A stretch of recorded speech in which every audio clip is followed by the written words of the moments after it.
Bonjour, ça y est, nous sommes en train d'arriver vers la fin du livre de Devarim avec cette paracha, ce texte de Ha'azinu. Ha'azinu, c'est le fameux chant.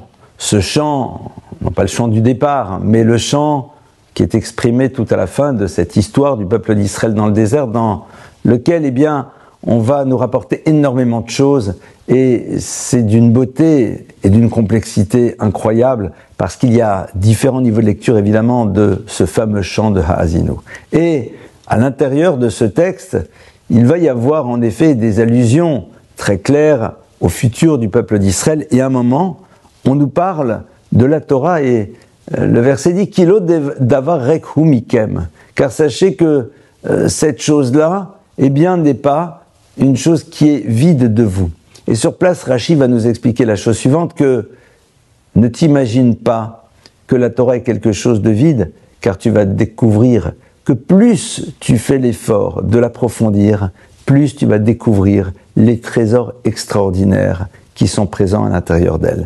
Et je voudrais m'arrêter avec vous sur la notion de l'étude de la Torah.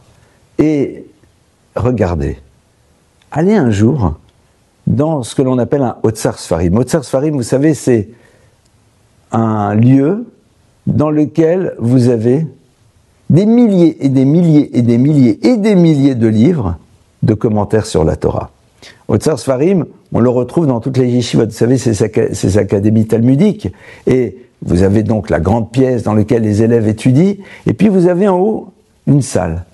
Et dans cette salle, vous avez des rayonnages avec des centaines, des milliers, des dizaines de milliers de livres. C'est colossal. Mais tout ça, ça provient d'où? De la Torah, de ces 5 livres, de l'analyse de tous ces lois, de l'analyse de tous ces versets, de tous les enseignements.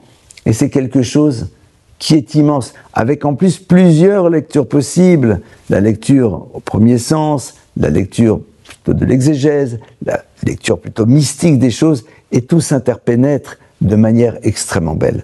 La Torah, au fond, ici, nous invite à quelque chose qui est fondamental dans la vie d'un juif. C'est quoi?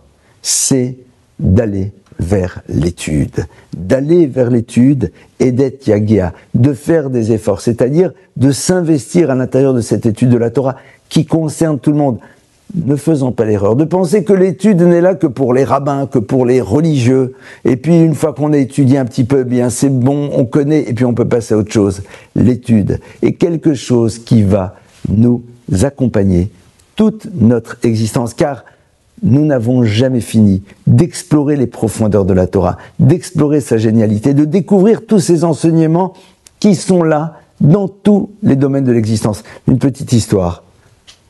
Il y a comme ça un jour un rabbin qui est dans une communauté, et puis le soir, le président de la communauté passe devant la maison du rabbin, et la maison du rabbin, c'est la communauté qui la lui loue, et puis la communauté paye tout, entre autres l'électricité. Il constate que à minuit 1h du matin, la lumière brille encore dans le salon.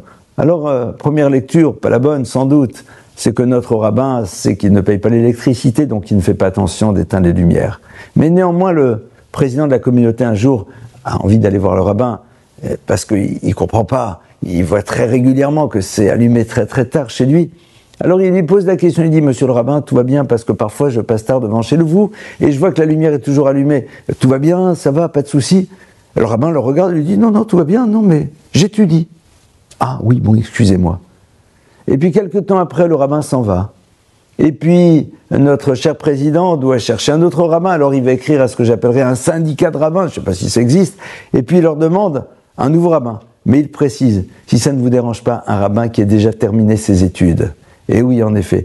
Nous sommes dans un monde dans lequel on étudie pour avoir un diplôme, et une fois qu'on a ce diplôme, ça s'arrête. Alors que l'étude de la Torah est quelque chose qui ne s'arrête jamais. Kilo davar rek hu mikem, ce n'est pas une chose qui doit être vide de vous.